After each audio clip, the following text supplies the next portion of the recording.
Hello student, तो आप सभी को स्वागत है अपने YouTube channel SSC target job में। आज हम बात करें आरपीएफ कांस्टेबल और एसआई के लिए 50 मोस्ट इम्पोर्टेंट एवं सेलेक्टेड प्रश्न।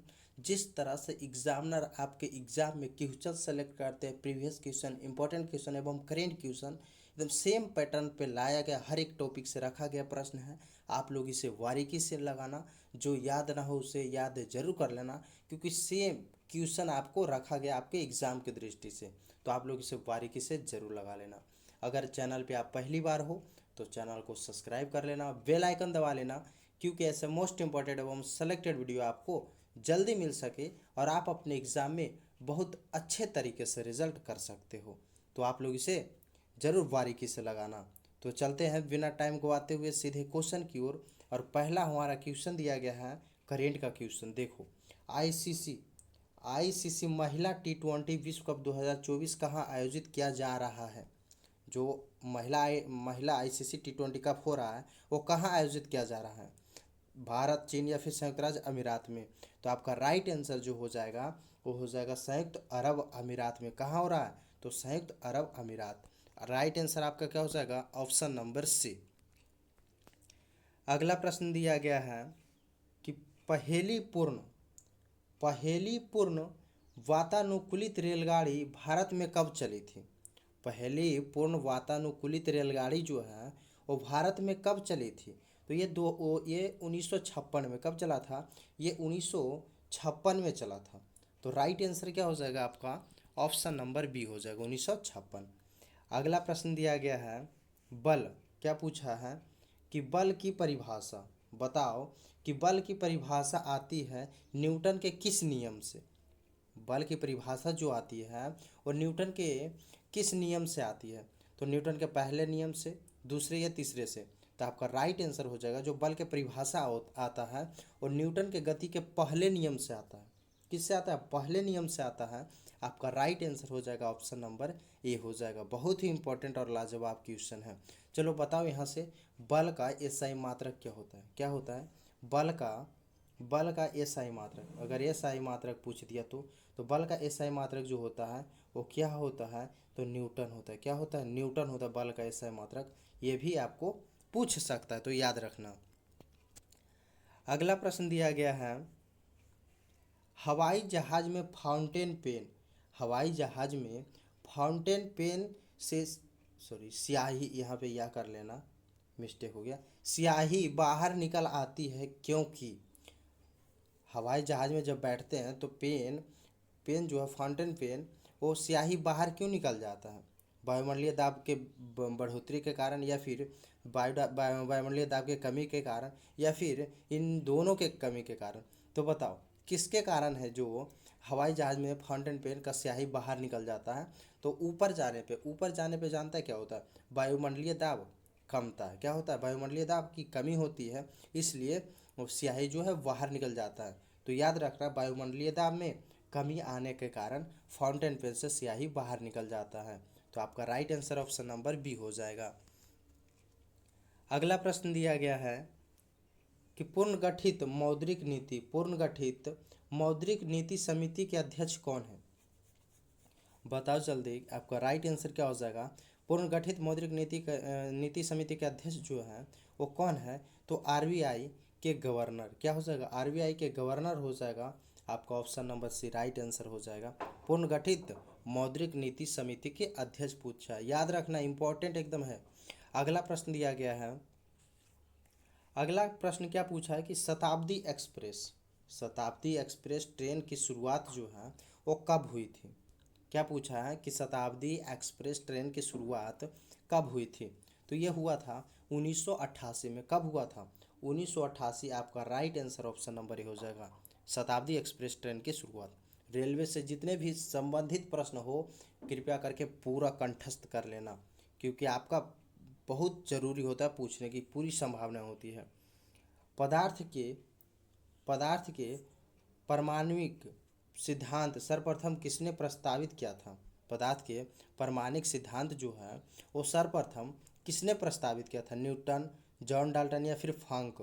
तो बताओ किसने किया था, तो आपका राइट आंसर हो जाएगा जॉन डाल्टन। कौन क्या था? जॉन डाल्टन क्या था? आपका right answer option number B हो जाएगा। अगला प्रश्न दिया गया है कि किस अनुच्छेद में बच्चों के लिए निःशुल्क शिक्षा का प्रावधान है? निःशुल्क बोला, ध्यान में रखना, ये शिक्षा का नहीं पूछा, सिर्फ निःशुल्क शिक्षा का प्रावधान पूछा है। यहाँ पे ध्यान देना, नहीं तो कंफ्यूज होके मार देना। तो किस अनुच्छेद में बच्चों के लिए निःशुल्क शिक्षा का प्रावधान है? तो निःशुल्क शिक्षा का जो प्रावधान दिया गया है वो अनुच्छेद 45 में दिया गया। किस में दिया गया है? अनुच्छेद 45 में दिया गया है। तो आपका राइट आंसर हो जाएगा ऑप्शन नंबर ए, निःशुल्क शिक्षा बोला है, तो ऑप्शन ए आपका राइट आंसर हो जाएगा। शिक्षा से संबंधित पूछता तो अलग होता, लेकिन यहाँ निःशुल्क शिक्षा बोला है तो आपका अनुच्छेद 45 होगा। अगला प्रश्न दिया गया है संविधान का भाग 18 किससे संबंधित है? बताओ, 18 जो है वो किससे संबंधित है? संबंधित संविधान संशोधन से है, आपात स्थितियों से, या केंद्र शासित प्रदेशों का प्रशासन से है? तो आपका राइट आंसर हो जाएगा, क्या हो जाएगा आपका right answer? Option number B हो जाएगा, आपात स्थिति से। संविधान का भाग 18 जो है वो आपात स्थितियों से संबंधित है। ऑप्शन बी आपका राइट आंसर होगा। अगला प्रश्न दिया गया है कि हाल ही में किस देश ने भारत के संयुक्त राष्ट्र परिषद में अस्थायी सदस्यता के लिए आवेदन का समर्थन किया है? हाल ही में किस देश द्वारा भारत के संयुक्त राष्ट्र परिषद में अस्थायी सदस्य बनने के लिए आवेदन किया है? तो जो भी होगा वो भारत का पड़ोसी देश ही होगा। तो नेपाल, बांग्लादेश, भूटान, या इनमें से कोई नहीं। तो बताओ कौन सा देश है जो संयुक्त राष्ट्र परिषद में अस्थायी सदस्य के लिए आवेदन का समर्थन किया गया है? तो आपका राइट आंसर हो जाएगा भूटान। कौन सा देश है? तो भूटान है जो संयुक्त राष्ट्र परिषद के सदस्य बनने के लिए उन्होंने आवेदन किया था। आपका right answer option number C हो जाएगा। अगला प्रश्न दिया गया है कि किस वर्ष में पैलेस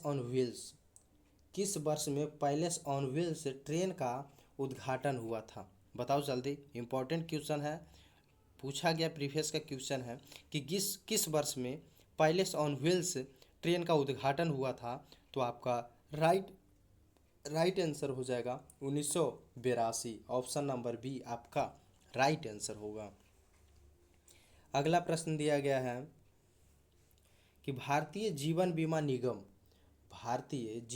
निगम की स्थापना जो है वो किस वर्ष की गई थी? बताओ जल्दी कि भारतीय जीवन बीमा जो निगम है उसकी स्थापना किस वर्ष किया गया था, ये पूछ रहा है।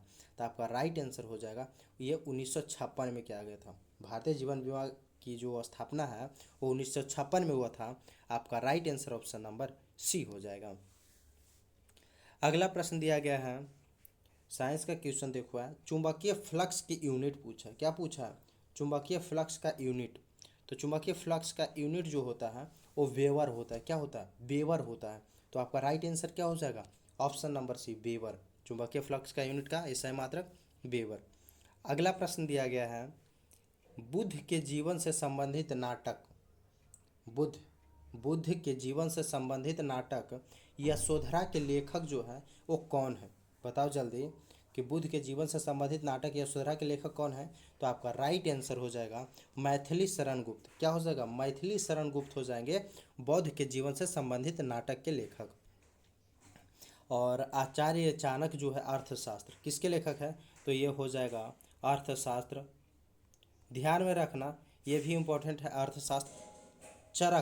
चरक जो है वो कौन से किताब लिखे थे? तो चरक संहिता लिखे थे। कौन लिखे थे? चरक संहिता, जो कि इम्पोर्टेंट है, पूछता है चरक संहिता के लेखक कौन है? तो चरक थे। अर्थशास्त्र के लेखक आचार्य चाणक्य थे। और यशोधरा के लेखक जो बुद्ध के जीवन से संबंधित है, यशोधरा के लेखक मैथिली शरण गुप्ता थे। तीनों इम्पोर्टेंट है, तीनों याद रखना। अगला प्रश्न दिया गया है, दक्षिण अफ्रीका की मुद्रा। चलो बताओ, दक्षिण अफ्रीका की मुद्रा पूछा है। तो आपका राइट आंसर क्या हो जाएगा? रैंड हो जाएगा। क्या हो जाएगा? रैंड हो जाएगा दक्षिण अफ्रीका की मुद्रा। ऑप्शन नंबर सी आपका राइट आंसर हो जाएगा। अगला प्रश्न दिया गया है कि कौन सा देश है जो दुनिया में कुष्ठ रोग को समाप्त करने वाला पहला देश बन गया। कुष्ठ रोग को समाप्त करने वाला पहला देश बन गया है भारत, अमेरिका या फिर जॉर्डन। तो कौन सा देश है जो कुष्ठ रोग को समाप्त करने वाला पहला देश बना है? तो आपका राइट आंसर हो जाएगा जॉर्डन देश। कौन सा देश? जॉर्डन देश। आपका option number C right answer हो जाएगा। अगला प्रश्न दिया गया है कि किस सिख गुरु ने आदि ग्रंथ का संकलन किया था? बताओ जल्दी कि आदि ग्रंथ का संकलन जो है वो कौन सिख गुरु किए थे? तो आपका राइट आंसर हो जाएगा श्री गुरु अर्जुन देव। कौन किए थे? श्री गुरु अर्जुन देव किए थे।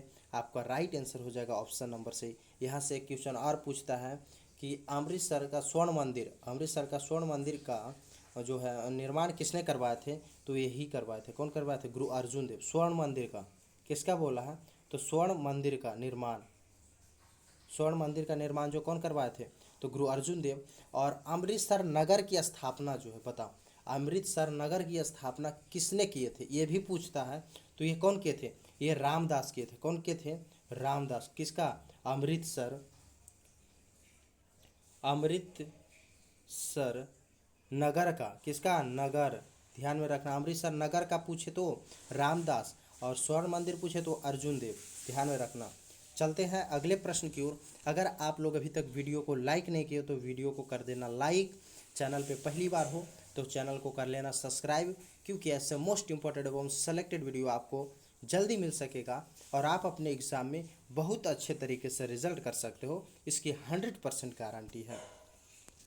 अगला प्रश्न दिया गया है कि काम करने के अधिकार को राज्य के नीति निर्देशक तत्व में किस अनुच्छेद के अंतर्गत रखा गया? बताओ, काम करने का अधिकार जो है वो राज्य के नीति निर्देशक तत्व में किस अनुच्छेद के अंतर्गत रखा गया? अनुच्छेद 25, अनुच्छेद 32 या फिर अनुच्छेद 41? तो ये जो रखा गया है कुछ काम करने का अधिकार, वो नीति निर्देशक तत्व अनुच्छेद 41 में, कितना में? 41 में है। तो आपका राइट आंसर क्या हो जाएगा? Option number C. अगला प्रश्न दिया गया है श्रीरंगपट्टनम के नाम सुने होंगे, बहुत ही इंपॉर्टेंट जगह। श्रीरंगपट्टनम किस नदी के किनारे स्थित है? झेलम, कावेरी या फिर नर्मदा? तो आपका राइट आंसर हो जाएगा कावेरी नदी के किनारे स्थित है। कहाँ स्थित है? तो कावेरी नदी के किनारे स्थित है श्रीरंगपट्टनम। आपका option number B right answer हो जाएगा। अगला प्रश्न दिया गया है कि अब तक काम में आने वाला विश्व का सबसे पुराना भाप इंजन कौन सा है? अब तक काम में आने वाला विश्व का सबसे पुराना भाप इंजन कौन सा है? वाटसन पी, फेरी क्वीन, जॉर्ज कोलंबिया या इनमें से कोई नहीं? तो बताओ कौन सा हो जाएगा अब तक काम में आने वाली विश्व की सबसे पुरानी भाप इंजन? तो फेरी क्वीन हो जाएगा। क्या हो जाएगा? फेरी क्वीन। ऑप्शन नंबर बी आपका राइट आंसर हो जाएगा। इसका निर्माण कब हुआ था? अगर पूछ दिया कि निर्माण, बताओ पूछ दिया आपको कि निर्माण कब हुआ था, तो बताएगा 1855 में। कब हुआ था? 1855 में निर्माण हुआ था फेरी क्वीन का। ऑप्शन नंबर आपका बी राइट आंसर होगा इस क्वेश्चन का। अगला प्रश्न दिया गया है निम्न में से घूमर लोक नृत्य किस राज्य से संबंधित है? घूमर लोक नृत्य जो है वो किस राज्य से है? तो आपका राइट आंसर हो जाएगा राजस्थान। घूमर जो है वो राजस्थान का लोक नृत्य है। तो आपका option number C right answer हो जाएगा। और गरबा पूछ दिया तो अभी चल रहा था गरबा, तो गरबा कहाँ का प्रसिद्ध है, किस राज्य का लोक नृत्य? तो आपका राइट आंसर हो जाएगा गुजरात। गरबा गुजरात का है, तो ध्यान में रखना। राइट आंसर हो जाएगा ऑप्शन नंबर सी इस क्वेश्चन का, घूमर का, और गरबा हो जाएगा गुजरात। अगला प्रश्न दिया गया है सशस्त्र बल चिकित्सा सेवा की पहली महिला महानिदेशक कौन बनी है? चलो बताओ, सशस्त्र बल चिकित्सा सेवा की पहली महिला महानिदेशक जो है वो कौन बनी है? तो ये कौन बनी है? ये सर्जन वाइस एडमिरल आरती सरीन। ऑप्शन नंबर बी आपका राइट आंसर हो जाएगा। क्या हो जाएगा? सर्जन वाइस एडमिरल आरती सरीन। इंपॉर्टेंट है, याद रखना। आपका राइट आंसर हो जाएगा ऑप्शन नंबर बी। अगला प्रश्न दिया गया है कि प्रकाश का वेग सबसे पहले किसने मापा था? प्रकाश का वेग जो है सर्वप्रथम किसने मापा था? तो ये रोमर मापा था। कौन मापा था? रोमर। आपका राइट आंसर हो जाएगा ऑप्शन नंबर ए। अगला प्रश्न दिया गया है कि अधिकतम जैविक क्षति किससे होती है? यहाँ पे फॉ कर लेना। अधिकतम जैविक क्षति जो होता है किससे होता है? अल्फा किरण, गामा किरण, एक्स किरण या इनमें से कोई नहीं। तो अधिकतम क्षति जो होता है ना वो गामा किरण से होता है। किससे? सबसे अधिक भेदन क्षमता होता है गामा किरण का, इसीलिए सबसे अधिक क्षति जो होता है वो गामा किरण से होता है। तो आपका right answer option number B हो जाएगा। अगला प्रश्न दिया गया है कि डीपीटी टीका किस रोग के बचाव में दिया जाता है? बताओ जल्दी। डीपीटी टीका जो है वो किस रोग के बचाव में दिया जाता है? डिप्थीरिया यहाँ पे होना चाहिए, यहाँ पे सुधार लेना थोड़ा। डिप्थीरिया का लेना, टेटनस, काली खांसी या फिर ये सभी। तो डीपीटी टीका किस रोग में, किस रोग के बचाव के लिए दिया जाता है? तो आपका राइट आंसर हो जाएगा ये सभी के लिए दिया जाता है। किसे? ये सभी के लिए। आपका राइट आंसर हो जाएगा ऑप्शन नंबर डी। अगला प्रश्न दिया गया है, किस तिथि को झंडा दिवस मनाया जाता है? बताओ। झंडा दिवस जो है वो हम लोग किस दिन मनाए जाते हैं? तो झंडा दिवस हम लोग मनाते हैं कब? 7 दिसंबर को। झंडा दिवस जो मनाया जाता है वो 7 दिसंबर को मनाया जाता है। तो आपका राइट आंसर हो जाएगा ऑप्शन नंबर ए। अगला प्रश्न दिया गया है, और सॉरी यहाँ पे बता देना 10 दिसंबर को। बताओ 10 दिसंबर को जो है वो क्या मनाया जाता है? बताओ। पता होगा तो बताओ जल्दी कमेंट बॉक्स में, नहीं पता है तो याद रखना मानवाधिकार दिवस होता है। क्या होता है? मानवाधिकार दिवस। इंपॉर्टेंट है, क्या हो जाएगा? मानवाधिकार मानवाधिकार मानवाधिकार दिवस क्या मनाया जाता है? 10 दिसंबर को मानवाधिकार दिवस। और झंडा दिवस जो मनाया जाता है वो 7 दिसंबर को। याद रखना, आपका राइट आंसर हो जाएगा। अगला प्रश्न दिया गया है कि निम्न में से नाभिक की खोज किसने की थी? नाभिक की खोज जो है वो किसने किया था? तो ये रदरफोर्ड किया था। कौन किया था? रदरफोर्ड किया था नाभिक का खोज। कब किया था? तो ये 1911 में। कब किया था? 1911 में किया था नाभिक का खोज। आपका ऑप्शन नंबर क्या हो जाएगा? ऑप्शन नंबर ये आपका राइट आंसर हो जाएगा। अगला प्रश्न दिया गया है कि आइस हॉकी के खेल मैदान को किस नाम से जाना जाता है? तो बताओ आइस हॉकी के खेल मैदान को किस नाम से जाना जाता है? तो ये रिंग क्या, यहाँ पे शायद रिंग होगा, रिंग कर लेना। क्या कर लेना? रिंग। किस नाम से जाना जाता है? तो रिंग के नाम से जाना जाता है। आप लोग याद रखना, राइट आंसर हो जाएगा। अगला प्रश्न दिया गया है, अक्टूबर 2024 में कैबिनेट द्वारा किन भाषाओं को सशस्त्रीय भाषा का दर्जा मिला है? अक्टूबर 2024 में कैबिनेट द्वारा किन भाषाओं को शास्त्रीय भाषा का दर्जा दिया गया है? मराठी, पाली, प्राकृतिक या फिर इनमें से कोई नहीं। तो आपका राइट आंसर हो जाएगा, मराठी को भी याद दिया गया, पाली, प्राकृतिक, इनमें से सभी होना चाहिए। यहाँ पे ऑप्शन डी सुधार लेना। क्या कर लेना? ये सभी। क्या कर लेना? ये सभी को दिया गया है। किन भाषाओं को तो दर्जा दिया गया है? तो मराठी, पाली, प्राकृतिक और असमिया को भी दिया गया है। असमिया और एक और भाषा था, वो सभी को शास्त्रीय भाषा का दर्जा दिया गया है 2024 में। याद रखना, आपका पूछ भी सकता है, इंपॉर्टेंट क्वेश्चन है। अगला प्रश्न दिया गया है, निम्न में से राजगृह नगर के संस्थापक कौन है? राजगृह नगर के संस्थापक कौन है? तो आपका राइट आंसर हो जाएगा बिंबिसार हो जाएगा।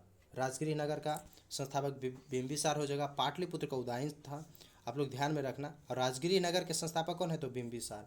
अगला प्रश्न दिया गया है, अकबर द्वारा दास प्रथा का अंत कब किया गया था? अकबर द्वारा दास प्रथा का जो अंत है वो कब किया गया था? तो आपका राइट आंसर क्या होगा? आपका राइट आंसर 1562 में हो जाएगा। क्या हो जाएगा? 1562। ऑप्शन नंबर ये आपका राइट आंसर होगा। अगला प्रश्न दिया गया है, निम्न में से स्पीड पोस्ट पुस्तक के लेखक कौन है? बताओ। इंपॉर्टेंट है, इसको इंपॉर्टेंट, एकदम इंपॉर्टेंट है। तो स्पीड पोस्ट पुस्तक के लेखक कौन है? बताओ जल्दी। तो स्पीड पोस्ट पुस्तक के लेखक जो है वो शोभा डे हो जाएंगे। क्या हो जाएंगे? शोभा डे। आपका option number C right answer हो जाएगा। अगला प्रश्न दिया गया है, भूगोल का जनक किसे कहा जाता है? बताओ जल्दी। तो भूगोल का जनक जो कहा जाता है वो इरेटोस्थनीज को कहा जाता है। किसे कहा जाता है? भूगोल का इरेटोस्थनीज को कहा जाता है। आपका राइट आंसर हो जाएगा ऑप्शन नंबर से। क्या हो जाएगा? इरेटोस्थनीज। एडम स्मिथ कहा जाता है अर्थशास्त्र के किस जनक कहा जाता है? तो एडम स्मिथ को भूगोल का जनक है इरेटोस्थनीज को। ध्यान में रखना, इंपॉर्टेंट है। अगला प्रश्न दिया गया है कि हाल ही में वर्ल्ड ग्रीन इकोनॉमी फोरम का उद्घाटन कहाँ किया गया है? हाल ही में वर्ल्ड ग्रीन इकोनॉमी फोरम का उद्घाटन जो है वो कहाँ किया गया है? तो आपका राइट आंसर क्या हो जाएगा? दुबई। कहाँ किया गया? तो दुबई में। ऑप्शन नंबर बी आपका राइट आंसर हो जाएगा। चलते हैं अगले प्रश्न की ओर। अगर आप लोग अभी तक वीडियो को लाइक नहीं किए हो तो वीडियो को कर देना लाइक, अपने दोस्तों को पास शेयर जरूर कर देना, और चैनल पे आप पहली बार हो तो चैनल को सब्सक्राइब कर लेना, बेल आइकन दबा लेना, क्योंकि ऐसा मोस्ट इंपॉर्टेंट एवं सेलेक्टेड वीडियो आपको जल्दी मिल सके और आप अपने एग्ज़ाम में बहुत अच्छे तरीके से कर सकते हो। अगला प्रश्न दिया गया है कि दिल्ली सल्तनत की दरबारी भाषा क्या थी? चलो बताओ, इंपॉर्टेंट क्वेश्चन है, लाजवाब क्वेश्चन, आपको पता होना चाहिए कि दिल्ली सल्तनत की दरबारी भाषा क्या थी। तो बता, दिल्ली सल्तनत की दरबारी भाषा जो था वो क्या था? फारसी था। क्या था? फारसी था। तो आपका right answer option number A हो जाएगा। अगला प्रश्न दिया गया है, बंगाल टाइगर के उपनाम से किस खिलाड़ी को जाना जाता है? बताओ, बंगाल टाइगर। तो बंगाल टाइगर को जो जो जाना जाता है वो सौरव गांगुली जी को। किसे? सौरव गांगुली को बंगाल का टाइगर के उपनाम से जाना जाता है। याद रखना, इंपॉर्टेंट है। तो आपका right answer option number C हो जाएगा। सौरव गांगुली को बंगाल टाइगर के उपनाम से जाना जाता है। अगला प्रश्न दिया गया है, मनुष्य ने सर्वप्रथम किस धातु का प्रयोग किया था? लोहा, चांदी या फिर तांबा? तो मनुष्य जो क्या था, सर्वप्रथम तांबा धातु का, किसका क्या था? तांबा धातु का प्रयोग किया था। आपका राइट आंसर क्या होगा? राइट आंसर आपका ऑप्शन नंबर सी हो जाएगा। अगला प्रश्न दिया गया है, महाराणा प्रताप जी का जन्म किस किला में हुआ था? महाराणा प्रताप जी का जन्म जो है वो किस किला में हुआ था? तो आपका राइट आंसर होना चाहिए कुंभलगढ़। आपको पता भी होना चाहिए महाराणा प्रताप जी को बारे में, और राइट आंसर हो जाएगा, क्या हो जाएगा? कुंभलगढ़ में हुआ था महाराणा प्रताप जी का जन्म, इसलिए याद रखना ऑप्शन सी आपका राइट आंसर हो जाएगा। अगला प्रश्न दिया गया है कि हाल ही में नीति आयोग ने महिला उद्यमिता मंच की शुरुआत किस राज्य के साथ की है? उत्तर प्रदेश, आंध्र प्रदेश, तेलंगाना या फिर इनमें से कोई नहीं? तो हाल ही में नीति आयोग के महिला उद्यमिता मंच की शुरुआत किस राज्य से की है? तो तेलंगाना राज्य से। आपका option number C right answer हो जाएगा। अगला प्रश्न दिया गया है, बूली क्या पूछा है? बूली शब्द किस खेल से संबंधित है? बताओ कि बूली शब्द जो है वो किस खेल से संबंधित है? तो आपका राइट आंसर हो जाएगा हॉकी से। किससे संबंधित है बूली शब्द हॉकी से संबंधित है। आपका right answer option number A हो जाएगा। अगला प्रश्न दिया गया है, निम्न में से कुनैन पूछा है। क्या पूछा है? निम्न में से कुनैन किससे प्राप्त होता है? तो आपका right answer option number C हो जाएगा। किससे? कुनैन जो होता है सिनकोना के छाल से प्राप्त होता है। किससे होता है? सिनकोना के छाल से प्राप्त होता है। तो आपका right answer option number C हो जाएगा। अगला प्रश्न दिया गया है कि किस ग्रंथि को मास्टर ग्रंथि कहते हैं? बताओ, किस ग्रंथि को मास्टर ग्रंथि कहते हैं? पीयूष ग्रंथि को या फिर प्यूटरी ग्रंथि को? तो आपका राइट आंसर हो जाएगा मास्टर ग्रंथि जो कहते हैं पीयूष और प्यूटरी दोनों को। तो आपका right answer option number C हो जाएगा। ए और बी दोनों किसे कहते हैं? तो दोनों प्यूटरी ग्रंथि और पीयूष ग्रंथि एक ही को कहते हैं, ध्यान में रखना। अगला प्रश्न दिया गया है, निम्न में से किस जीव को उभयलिंगी या द्विलिंगी कहते हैं? बताओ, किस जीव को उभयलिंगी या द्विलिंगी कहते हैं? जोक, केचुआ, हाइड्रा या फिर ये सभी? तो निम्न में से किस जीव को उभयलिंगी या द्विलिंगी कहते हैं? तो आपका राइट आंसर हो जाएगा ये सभी जो है उभयलिंगी या द्विलिंगी कहते हैं। आपका right answer option number D हो जाएगा। अगला प्रश्न दिया गया है कि निम्न में से परमाणु तत्व संख्या 29 जो है वो किससे संबंधित है? परमाणु तत्व संख्या जो 29 है वो किस ब्लॉक से संबंधित है? ए, बी या फिर डी? तो आपका राइट आंसर हो जाएगा किस ब्लॉक से है? तो डी ब्लॉक से संबंधित है। ऑप्शन नंबर सी आपका राइट आंसर हो जाएगा। अगला प्रश्न दिया गया है कि ISSF जूनियर 25 मीटर पिस्टल में भारत के लिए स्वर्ण पदक किसने जीता है? बताओ, मीराबाई चानू, दिव्यांशी, ज्योतिषा या फिर इनमें से कोई नहीं। तो ये जो 25 मीटर पिस्टल में भारत के स्वर्ण पदक जीते हैं वो दिव्यांशी जीते। कौन जीते? दिव्यांशी। तो आपका राइट आंसर क्या होगा? Option number B, Divyanshi. अगला प्रश्न दिया गया है, सुक्रोज के जल अपघटन से क्या बनता है? सुक्रोज के जल अपघटन से क्या बनता है? ग्लूकोज, फ्रुक्टोज, ये भी दोनों। तो ये कौन क्या बनता है? तो दोनों बनता है। क्या बनता है? दोनों। सुक्रोज के जल अपघटन से क्या बनता है? तो ग्लूकोज, फ्रुक्टोज दोनों। ऑप्शन नंबर ए और बी दोनों हो जाएगा। तो राइट आंसर ऑप्शन सी हो जाएगा। अगला प्रश्न दिया गया है, परमाणु रिएक्टर में प्रयुक्त ईंधन कौन सा होता है? परमाणु रिएक्टर में प्रयुक्त ईंधन जो है वो कौन सा प्रयुक्त होता है? पेट्रोलियम, यूरेनियम या फिर सोडियम? तो आपका राइट आंसर हो जाएगा यूरेनियम 235। क्या हो जाएगा? यूरेनियम 235 का इस्तेमाल किया जाता है परमाणु रिएक्टर में। तो आपका right answer option number B हो जाएगा। अगला प्रश्न दिया गया है, विटामिन डी की कमी से बच्चे में कौन सा रोग होता है? तो विटामिन डी की कमी से बच्चे में रिकेट्स बीमारी होती है। क्या बीमारी होती है? रिकेट्स बीमारी होती है। तो आपका राइट आंसर हो जाएगा ऑप्शन नंबर ए। अगला प्रश्न दिया गया है, दक्षिण भारत में प्रसिद्ध जैन केंद्र कहाँ स्थित है? आंध्र प्रदेश, तमिलनाडु, कर्नाटक या इनमें से कोई नहीं। तो दक्षिण भारत में प्रसिद्ध जैन केंद्र कहाँ स्थित है? तो आपका राइट आंसर हो जाएगा कर्नाटक में। कहाँ स्थित है? कर्नाटक राज्य में। आपका option number C right answer हो जाएगा।